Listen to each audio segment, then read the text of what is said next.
everyone. It's wonderful to be back here in Christchurch. Welcome to PwC Herald Talks, the business series that examines a range of current trends and topics in the ever-changing business landscape to give you the strategies and insights to help you grow your business and to understand things a bit more. Today, I think maybe a lot about understanding. Please welcome the CEO and founder of blockchain technology company Centrality and CTO of Swiss crypto investment bank Blockhouse, Aaron McDonald.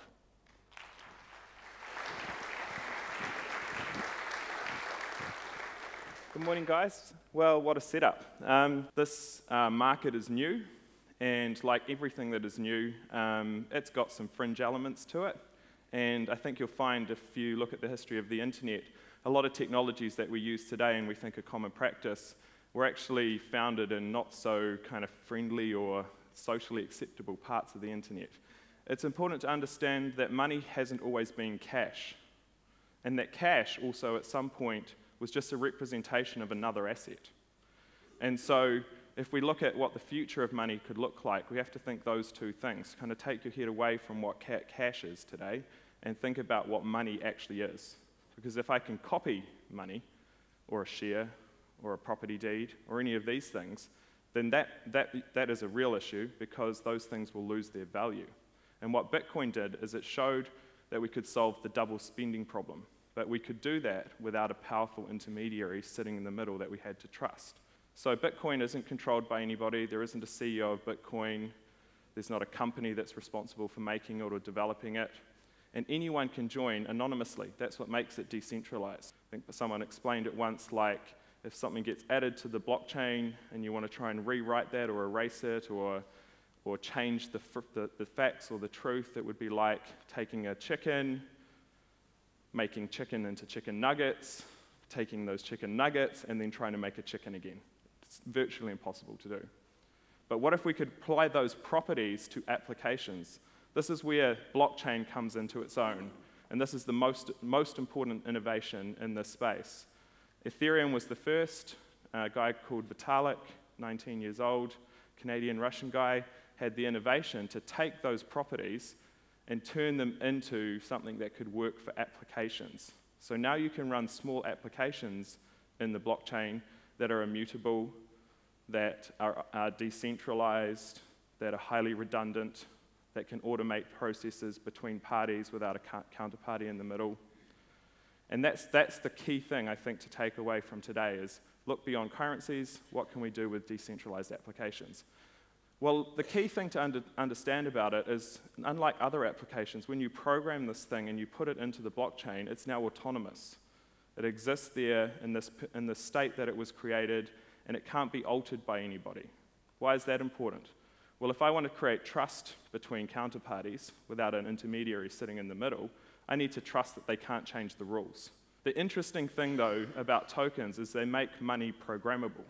So we can now embed laws into money. We don't have to rely on some external force to adjudicate or to monitor compliance. We can actually build the rules of money into the money. Well, the killer app for blockchain is trust.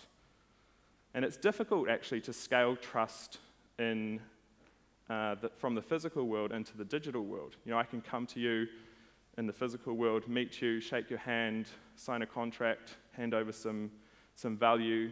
That's quite an easy thing to do. But in the digital world, it's quite a hard thing to do. Generally, what happens is we rely on a third party to provide that level of trust. You know, even in peer-to-peer applications that we might all be familiar with, Uber, those kinds of things, you've got actually peer-to-business-to-peer. And so blockchains allow us to take the middle bit out, which is great for all of us, you know. We can get a lot of benefits out of that. Blockchain technology has multiple uses. So I think we want to divide the two things into, okay, there's cryptocurrency on one side, and then there's blockchain, which is the underlying technology that facilitates that on the other. Blockchain technology, I think, has amazing use cases, and look, a lot of the banks around the world are adopting blockchain as, for example, using their settlement systems. So look, I think there's a lot of great use cases for it in the financial industry and far beyond. In terms of cryptocurrency being a threat to the standard banking model, I have big questions around that, I guess. And I mean, one of the things it comes back to is that I think when you're looking at how many thousands of cryptocurrencies are out there at the moment, and you think about actually what you fundamentally use money for as a medium of exchange. There's a saying by an old famous economist, actually, anyone can come up with money. It's who accepts it that matters. Well, it's not just cryptocurrencies, there's also things like WeChat and Alipay. And if Google comes out with something, people will flock to that. And there's open banking, so APIs can come along. So there's a whole lot of different things going on. But one of the things where the banks, they are using it back-end operations, blockchain, and exploring it, is also to be custodians of cryptocurrencies and other digital assets, because we were talking just before, and what happens if you lose your private key? You've lost it. So I know of people that keep their private key in their bank account, in their bank vault. But also you can have, as I said, just an account that's got cryptocurrencies in it, as well as another one for fiat currency. We're sitting in a room, we've probably all got our smartphones, we can Skype people on the other side of the world, we can unlock our house if we want to. The fact that we can't just tap our phone and send money wherever we want to in the world, or transact, with our money that easily is probably a huge surprise to most of us. So we will adopt. I think consumers are agnostic about the technology of their money. We couldn't care less whether it's a blockchain system or some other kind of digital solution. But what we want is fast, frictionless payments and money. And so whoever comes up with that is going to win the battle, I think. Would you please thank our keynote speaker and panelists, Aaron, Zoe, Alex, and Rachel.